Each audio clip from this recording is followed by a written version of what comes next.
আচ্ছা আমাকে একটা কথা বলো, মেঘের যার সঙ্গে বিয়ে হচ্ছে সে কি ওর মতোই কোনো সেলিব্রিটি তাই জন্য? আশ্চর্য, ও নিজে জানতে চায়নি পাত্রকে, তুমি জানতে চাইছো কেন? তারপর তুমি গায়ে পড়ে বলো এসে যে অমুকের সাথে তোর বিয়ে হচ্ছে। দিদিভাই তুই এত কৌতূহল কেন দেখাচ্ছিস বলতো? আজ বাদে কাল তো জেনেই যাবি। এই কটা ঘন্টা একটু সাসপেন্সে থাকুক না। তোদের সবার হাবভাব দেখে তো মনে হচ্ছে সাসপেন্সটা শুধু আমার ক্ষেত্রেই রাখা হচ্ছে। আই হেট সাসপেন্স মেঘ। আমার কেন বারবার মনে হচ্ছে নীলের সঙ্গে তোর বিয়ে হচ্ছে। নামটা ফেলে একবার রিয়াকশন দেখবো। জানি না বাবা, তোমাদের তো আমি বুঝতে পারছি না। তোমরা আবার ওর নীলের সঙ্গে বিয়েটা ঠিক করোনি তো?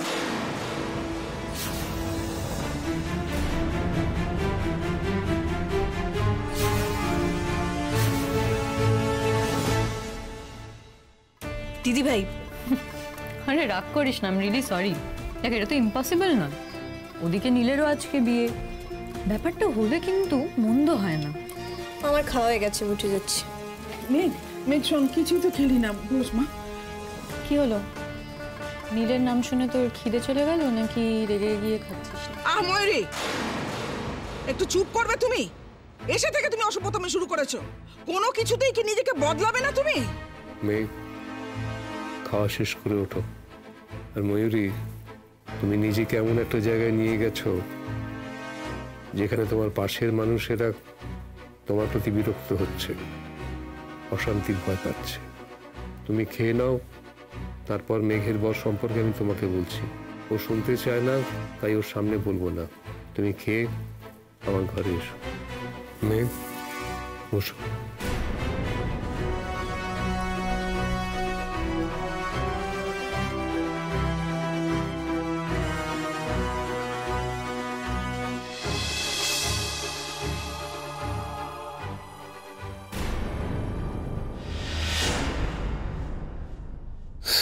সফটওয়্যার ইঞ্জিনিয়ার সিমলায় থাকে, সিমলায় থাকে। আর কিছু জানতে পারলে? না, এইটুকুই মোটামুটি। তো এসব কে বললো, তোমার ভাবি? হ্যাঁ, ভাবি নিজে বলেছে আমাকে। নাম কিছু জানতে পারলে? শুভময় সান্যাল।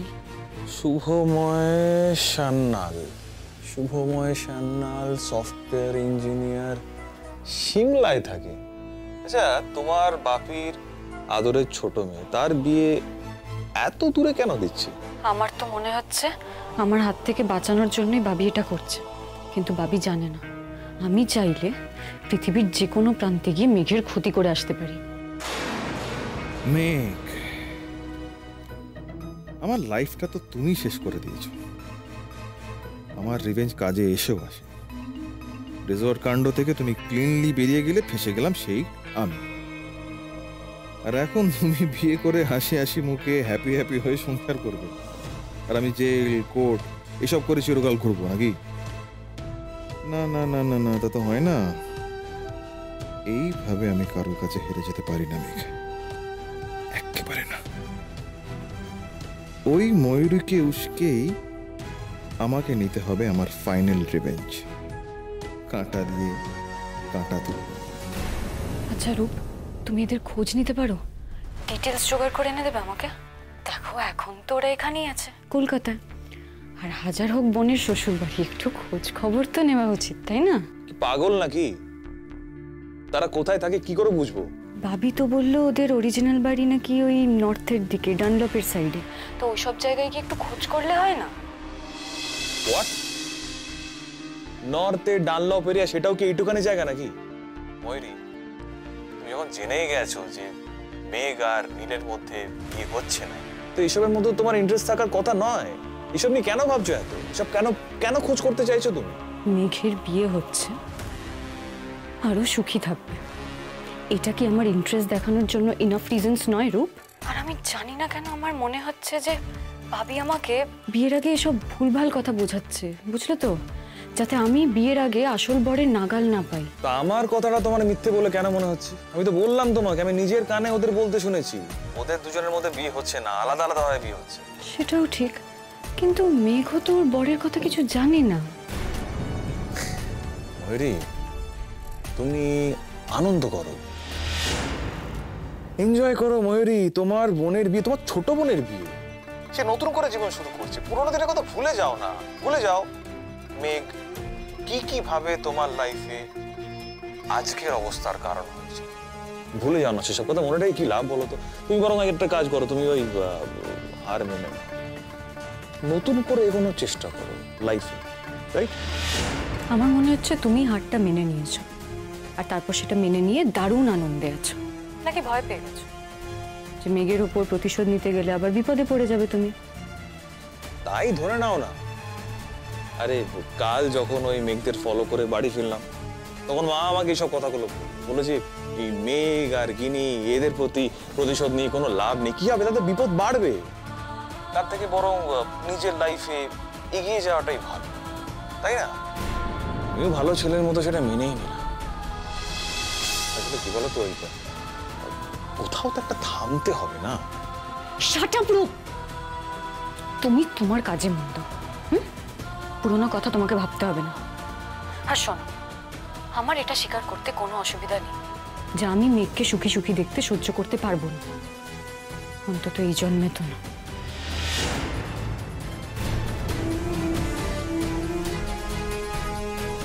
মেঘ, তোর এই শুভময়ের সঙ্গে জীবনও আমি শান্তির হতে দেব না রে। কি করে দেব তুই বল? আমার জীবনে কোন শান্তি আছে? কেন নেই, কেন নেই মেঘ?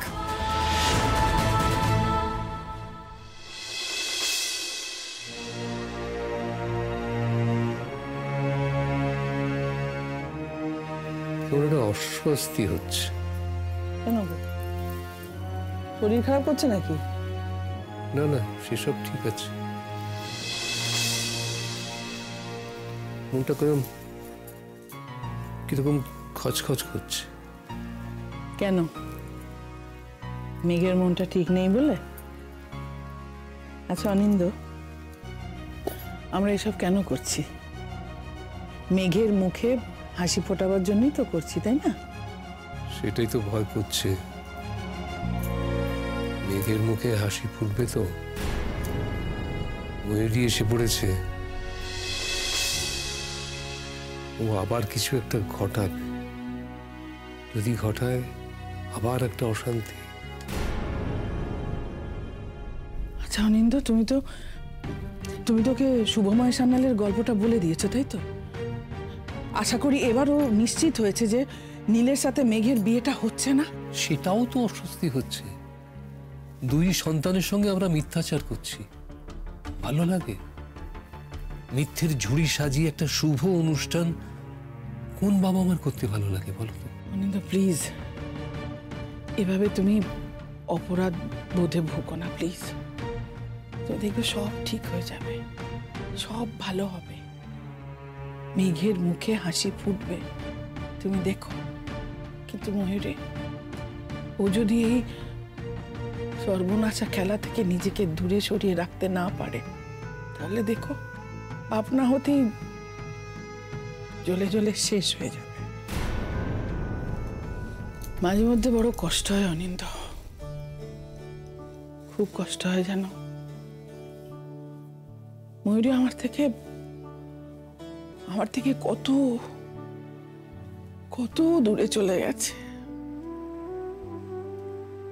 এই মেয়েটাই একদিন আমার কত কাছের ছিল, কত আপন ছিল। তুমি তো জানো অনিন্দ যে ও আমার কতটা বিশ্বাসের জায়গা ছিল, কতটা ভরসার জায়গা ছিল। আর আমার সেই বিশ্বাস আর ভরসার জায়গাটা নিয়েও চিনিমিনি খেলেছে। ওর বিশ্বাস নিয়ে কি করেছে আর কি করেনি বলো তো? আজকে আমার মা হয়ে ভাবতে লজ্জা করে যে আমার মেয়ের সাথে ও কত অন্যায় করেছে, কত অন্যায় করেছে।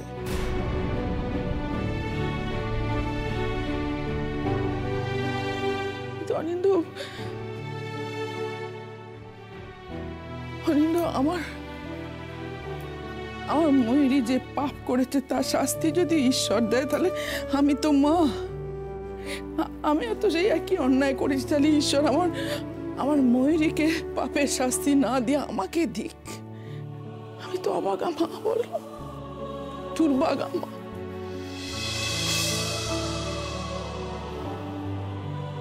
আমার কি মনে হয় বলো তো, ওকে বোধহয় আমি ভুল পথে ঠেলে দিয়েছি, ঠিক পথে আনতে পারিনি।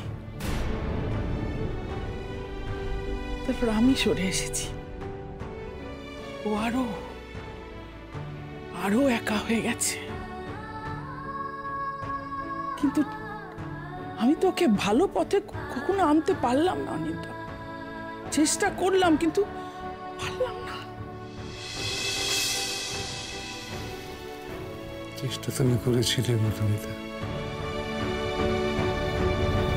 সে যদি নিজে না আসতে চায় তুমি কি করবে বলো? নিজে থেকে তুমি কত দূরে এগোবে, কত দূর যাবে? আনন্দ, ভীষণ অপরাধী লাগে জানো নিজেকে। ওকে কি করে এই সর্বনাশের পথ থেকে সরিয়ে আনবো জানি না। কি করে একটা সুস্থ স্বাভাবিক জীবন দিতে পারবো জানি না আনন্দ। আজকে কিরকম পরিস্থিতি দেখো আমাদের। আমরা ছোট মেয়ের জন্য যা কিছু করছি, বড় মেয়ের থেকে সেটা লুকোতে হচ্ছে আমাদের। সারাক্ষণ ভয় হয় যে আমার বড় মেয়েটা যদি ছোট মেয়েটার কোনো ক্ষতি করে দেয়, সারাক্ষণ এটা ভয় হয়। কতটা দুর্ভাগা বলো তো আমরা, মা হিসাবে কতটা ব্যর্থ হলে এটা হয় বলো তো, কতটা। কেঁদো না,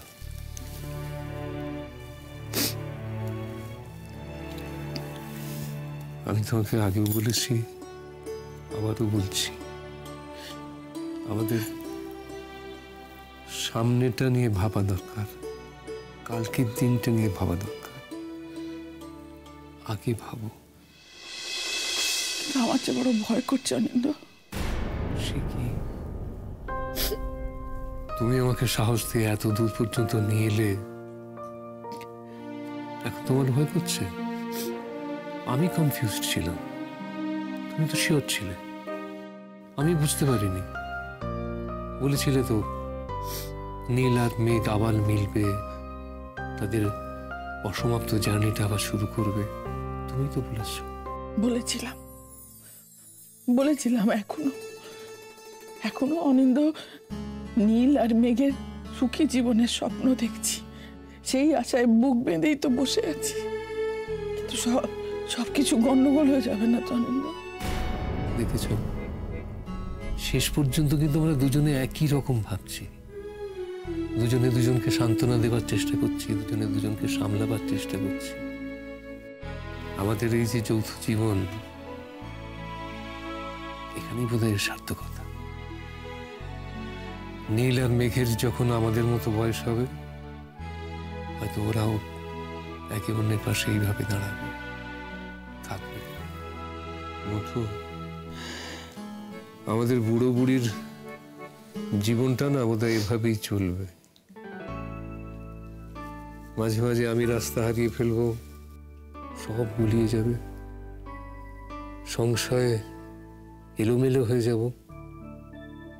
তখন তুমি আলো নিয়ে এসে আমার পাশে দাঁড়াবে। তারপর হয়তো কোনো ঝড়ে সেই আলোও নিভে যাবে, তুমি বেপথু হবে, পথ হারানোর ভয় করবে।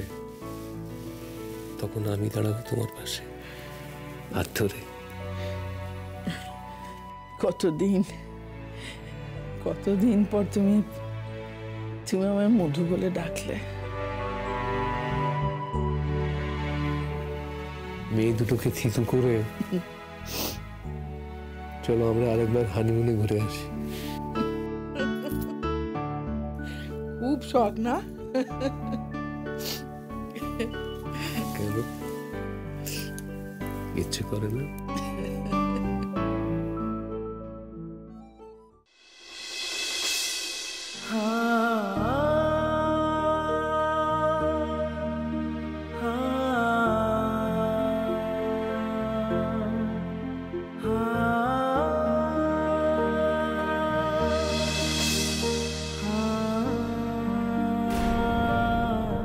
মেঘ, কি করছো এখন?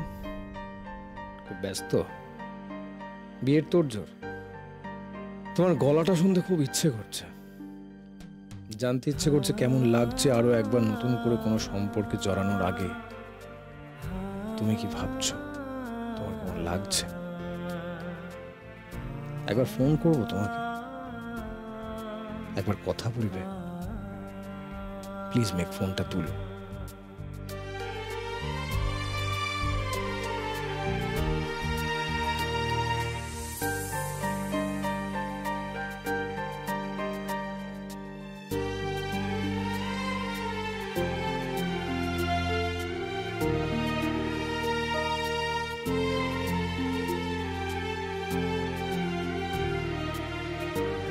নীল, আমরা একটা কথা নিজেরা নিজেদের কাছে প্রমিস করব, আমরা একে অন্যের সঙ্গে কোনোভাবেই যোগাযোগ করব না।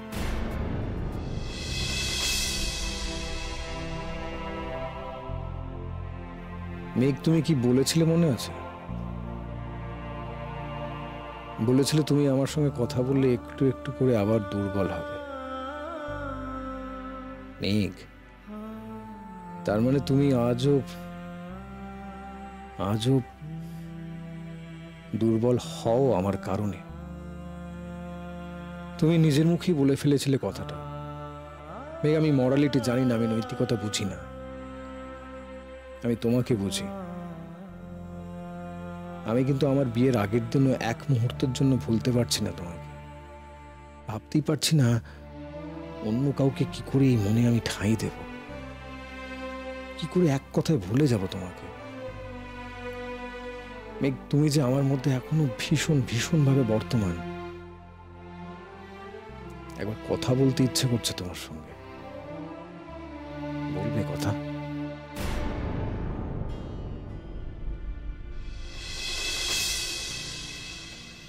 দাদা ভাই, আসবো? আয়।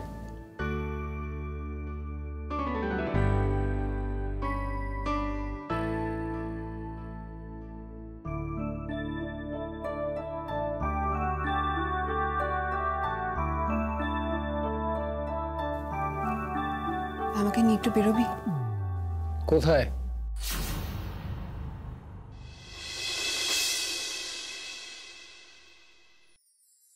আরে অদ্ভুত তো জিষ্ণু, তুমি এরকম কথা বলো কি করে? আমার তো সেটাই মাথায় আসে না। কেন? আমি তো বলতেই পারি। দেখো, তুমি আমার বন্ধু, আমার কঠিন সময়ে তোমার কঠিন সময় আমরা একে অপরের পাশে থেকেছি, তা আমাদের মধ্যে লুকোবার তো কিছু নেই। আমি তোমার কাছে কিছু লুকোচ্ছি না। লুকোচ্ছ, পরিষ্কার নিজে ইমোশনগুলো লুকোচ্ছ।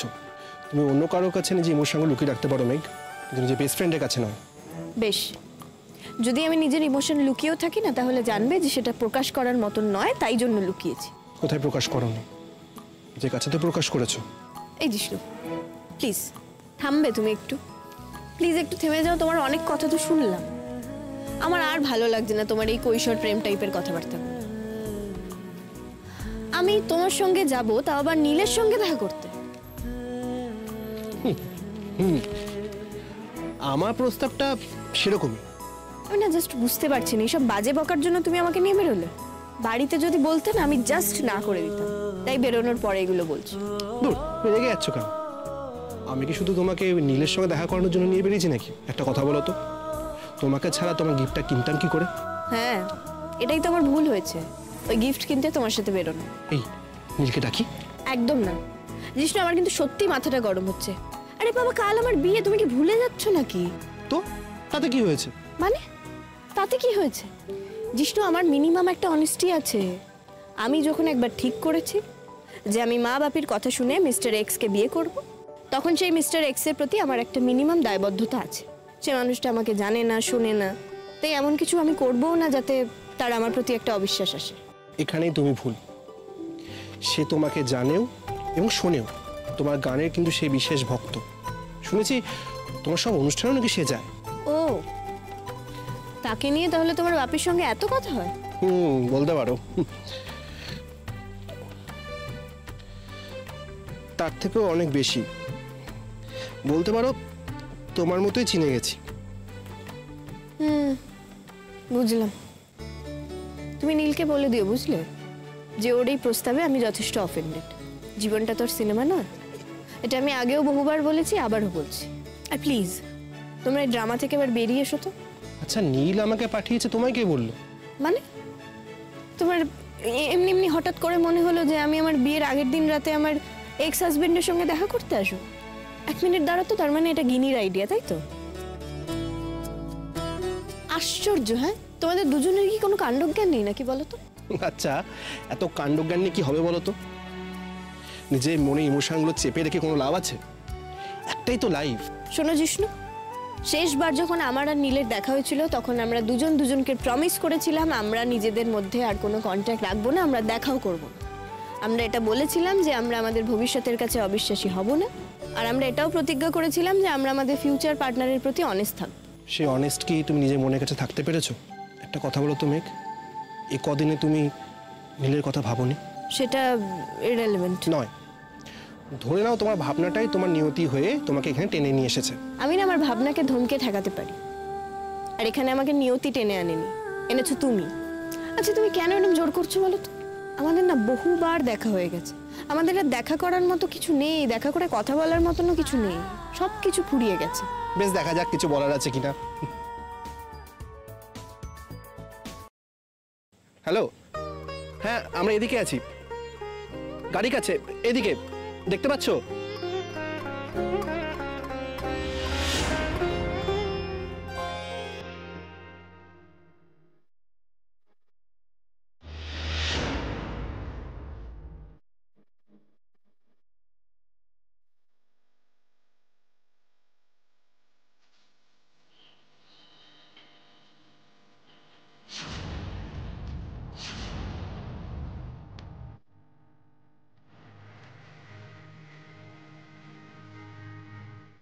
নীল,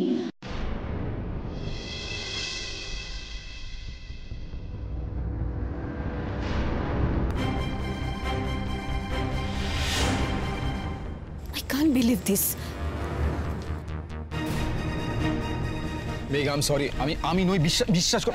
মেঘ, এটা কি হলো গিনি?